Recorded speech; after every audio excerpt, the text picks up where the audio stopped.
कल एनएसए पर क्रैकडाउन होगा, एनएसए टूटेगा और मनीष छूटेगा। देश के लिए कैसे खतरा हो गया? तेजस्वी यादव के लिए हो सकता था, मैंने मान लिया। नीतीश जी के लिए हो सकता था, मैंने मान लिया। हम नहीं चाहते आतंकवादियों की पैरवी करें, हम नहीं चाहते देशद्रोहियों की बात करें, लेकिन ये देशद्रोह का मिसयूज नहीं होना चाहिए। सरकार मनीष कश्यप को लेकर कल सुप्रीम कोर्ट सुनवाई करेगा और सीजीआई ने जो टिप्पणी की थी कि एनएसए इस व्यक्ति के खिलाफ क्यों अप्लाई किया, तो आप समझ सकते हैं कि एनएसए को लेकर सुप्रीम कोर्ट के मन में क्या चल रहा है। कल क्या रियायत मिल सकती, क्या होगा, क्योंकि दोनों राज्यों से जवाब भी पूछा गया था, ग्राउंड पूछी गई थी। मेरे साथ बात करने के लिए सुप्रीम कोर्ट के senior advocate AP Singh. Sir, कल मनीष कश्यप को लेकर क्या होने वाला है? नहीं, बड़ी राहत मिलेगी कल, और मुझे आशा ही नहीं पे तो पूर्ण विश्वास है। कल एनएसए पर क्रैकडाउन होगा, एनएसए टूटेगा और मनीष छूटेगा। टूटेगा मतलब हट जाएगा? हाँ, हटने के लिए, क्योंकि वो मुझे नहीं लगता तमिलनाडु सरकार ऐसा प्रूव कर पाएगी कि एनएसए चला पाएगी। क्योंकि कारण क्या है, उसमें बहुत बड़ा महत्वपूर्ण कारण है ये पीछे कहने के। अगर ये एफआईआर मनीष के जैसे पंजाब में हुई थी अमृतपाल के, पहले एफआईआर हो चुकी थी, फिर एनएसए में गिरफ्तार हुआ, अमृतपाल भाग रहा था। यहाँ उल्टा है, यहाँ उसके खिलाफ साक्ष्य थे। हाँ। पाकिस्तान से मिल रहा था, फोन कॉल पे फंडिंग हो रही थी, वो तमाम चीजें थी, और उसने कहा था कि देश तोड़ने के लिए उसकी स्टेटमेंट थे। यहाँ ऐसा कुछ नहीं है। यहाँ पहले एफआईआर हुई, उस एफआईआर में वो सरेंडर हुआ, अपने आप गया, ना कहीं भगोड़ा बना, ना कहीं पीओ डिक्लेयर हुआ। इस तरह की बातें हैं। पाकिस्तान से कम्युनिकेशन भी नहीं है, शायद पाकिस्तान से पैसा भी नहीं आया उसका। तो पाकिस्तान क्या, बिहार के अलावा उसे कौन जानता था? अब जानने लगे, पहले कौन जानता था? तो बिहार में था। देश के लिए खतरा कैसे हो गया? तमिलनाडु को खेल बात है, यही तो बात है। बिहार के लिए हो सकता है, देश के लिए कैसे खतरा हो गया? तेजस्वी यादव के लिए हो सकता था, मैंने मान लिया। नीतीश जी के लिए हो सकता था, मैंने मान लिया। अपने थाने की पुलिस के लिए हो सकता था, मैंने मान लिया। कुछ राजनेताओं के लिए हो सकता था, मैंने वो भी मान लिया। जहां चुनाव लड़ा था वो निर्दलीय, उनके प्रतिद्वंदी के लिए हो सकता था। जो इस समय वर्तमान में जीते होंगे उनके लिए हो सकता था। दूसरे न्यूज़ चैनल के लिए हो सकता था। दूसरे यूट्यूबर में प्रतिस्पर्धा हो सकती थी, उनके लिए हो सकता था। लेकिन देश के लिए खतरा सिद्ध करना ये कठिन काम है, मुश्किल काम है, वो नहीं हो पाएगा। तो फिर तमिलनाडु ने एनएसए क्यों लगाया? किस बिहाफ पर लगाया? क्या रही होगी इसके पीछे?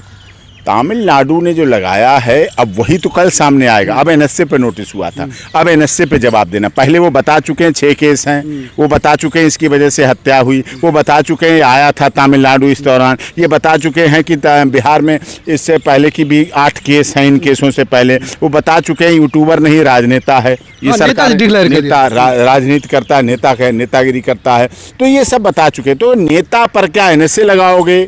पत्रकार नहीं है, यूट्यूबर है, तो क्या यूट्यूबर पर एनएसए लगाओगे? यूट्यूबर नहीं, एक कैमरामैन है, तो क्या कैमरामैन पर एनएसए लगाओगे? एक रिपोर्टर है, उस पर क्या एनएसए लगाओगे? एक कैमरामैन की स्टूडियो के सामान को लेके चलता है, क्या उस पर एनएसए लगाओगे? क्या मीडिया रिपोर्टिंग की गाड़ी चलाता है, क्या उस पर एनएसए लगाओगे? ये उचित नहीं है, ऐसा नहीं होना चाहिए। एनएसए के लिए आपको राष्ट्रीय सुरक्षा के लिए खतरा सिद्ध करना पड़ेगा। राष्ट्रीय सुरक्षा के लिए खतरा इसलिए नहीं था, उसके अरेस्ट होने से पहले कोई एनएसए की एफआईआर नहीं थी, कोई केस नहीं था, उसके बाद बना। दूसरी बात, लगभग 1 महीने से वो जुडिशियल कस्टडी में था, पुलिस कस्टडी में था, मेडिकल करा रहा था अस्पताल में, या जेल में था, या कोर्ट में पेश हो रहा था। 4 जगह के अलावा वो कहीं नहीं था। 4 जगह था। 4 जगह में क्या पुलिस ने किसी से बात कराई? क्या पुलिस ने मिलके किसी से बात करा के उसे फ़ोन दिया? क्या व्हाट्सअप कॉलिंग हुई? क्या वीडियो कॉलिंग हुई? क्या SMS हुआ? क्या हुआ ऐसा? किससे बात हुई? क्या कारण थे? क्या कोर्ट में पेश होते समय वो राष्ट्रीय सुरक्षा के लिए खतरा हो गया? क्या जेल में रहते दौरान राष्ट्रीय सुरक्षा के लिए खतरा हो गया? क्या अस्पताल में राष्ट्रीय सुरक्षा के लिए खतरा हो गया? क्या राष्ट्रीय सुरक्षा के लिए खतरा क्यों हो गया? ये घटना की जो बात की जा रही, घटना पहले हो चुकी, घटना अखबारों में छप चुकी, घटना अखबारों में छपने के बाद माननीय बिहार के मुख्यमंत्री नीतीश कुमार जी ने उस पर अपने ट्वीट कर दिया, अपनी एजेंसियों से, अपनी एडमिनिस्ट्रेशन एजेंसी से, पुलिस से जांच करवाने के लिए भेज दिया, एक्शन लेने के लिए भेज दिया, बिहारी मजदूरों की सुरक्षा के लिए बात कह दी, उन्होंने अपना काम कर दिया। उसके बाद इसमें आता है अलर्टनेस, ये अपनी बात करने लगता है। आरोप फर्जी वीडियो बनाई, आप आरोप है URL वायरल किया, अलग अलग URL नंबर से लगाया। क्या फर्जी वीडियो जिन्होंने बनाई, जो उसमें लोग हैं जिन्होंने चोट दिखाई, क्या अखबारों में ये बात नहीं छपी थी? क्या बिहार तमिलनाडु में बर्बर घटना के बारे में अखबारों नहीं छापा था? तो कौन लोग थे वो और कौन लोग थे ये पुलिस की जांच का विषय है। जांच करके अब इतने दिन जांच भी हो ली, मैंने ये भी मान लिया जांच हो गई, इन्वेस्टिगेशन कंप्लीट हो गई, अरेस्ट हो गया, जेसी हो गया, पीसी हो गया, सब कुछ हो गया। अब उसको बेल दो।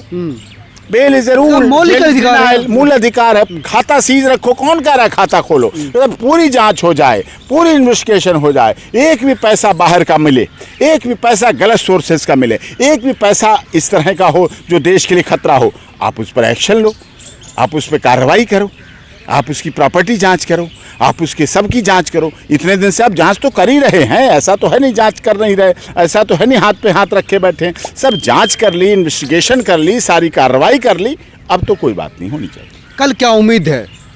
कल क्या उम्मीद है अपेक्स कोर्ट से, सुप्रीम कोर्ट से? देश की सबसे बड़ी अदालत के माननीय सबसे बड़े जज सुन रहे हैं और कल टाइम भी है। अभी तक तो कॉन्स्टिट्यूशन बेंच आज तक चल रही थी, तो पूरे दिन honourable constitution bench same sex marriage का वो चक्कर पड़ा हुआ है, उसको सुन रही हैं माननीय अदालत, उसको सुनवाई कर रही बहुत ध्यान से। हम लोग भी अपना पक्ष रख रहे हैं, तो लगातार उस पर सुनवाई हो रही थी। अब कल का समय भी है और कल इस पर भी सुनवाई है। कल महत्वपूर्ण मामलों की सुनवाई है और उस पर इस मामले में सुनवाई होगी और निश्चित तौर पर इसको राहत मिलेगी। अच्छा, ये जो कह रहे थे कि जो दोनों राज्यों को अपना अपना पक्ष रखना है, तो वो जो पक्ष रखेंगे तो उसमें बताएंगे कि ग्राउंड क्या था एनएसए लगाने का। अगर चीफ जस्टिस ने वो ग्राउंड नहीं माना तो क्या जमानत देंगे या फिर फटकार लगाएंगे, कैसे? अब देखो, तमिलनाडु अगर वो गलत सिद्ध नहीं कर पाएंगे तो निश्चित तौर पर फटकार वाली बात है। गलत लगाना तो फटकार का कारण हो सकता है, फटकार लगेगी। गलत है तो फटकार लगनी चाहिए और सही है तो वो अपना प्रूव करेंगे। मैं भी नहीं चाहता कि कोई देश में राष्ट्रीय सुरक्षा के लिए खतरे वाला व्यक्ति देश में रहे और हम उसकी पैरवी करें। हम नहीं चाहते आतंकवादियों की पैरवी करें, हम नहीं चाहते देशद्रोहियों की बात करें, लेकिन ये देशद्रोह का मिसयूज नहीं होना चाहिए, राष्ट्रीय सुरक्षा कानून का दुरुपयोग नहीं होना चाहिए। अगर दुरुपयोग होता राष्ट्रीय सुरक्षा कानून का तो देश के लिए गलत है, अगर राजनीति से प्रेरित होता है इसका काम तो गलत है। कल ये पता चल जाएगा कि इसके पीछे क्या है, पीछे क्या है, और कोर्ट इस पर निर्णय भी दे देगा। दूध का दूध पानी का पानी होगा और मैं आशा ही नहीं पूर्ण विश्वास है कि मनीष को राहत मिलेगी, बेल मिलेगी और एनएसए भी क्रैक डाउन होगा और उसको भी डेंट लगेंगे और उस पर भी होगी कार्रवाई। धन्यवाद वकील साहब। ये थे एपी सिंह जो लगातार इस मामले पर बने हुए। उनका कहना था कि कल का दिन महत्वपूर्ण है और कल बेल मिलेंगे और इनका जो रिजल्ट होगा वो सुखद रहेगा। आप क्या सोचते हैं, जरूर बताएं। नमस्कार।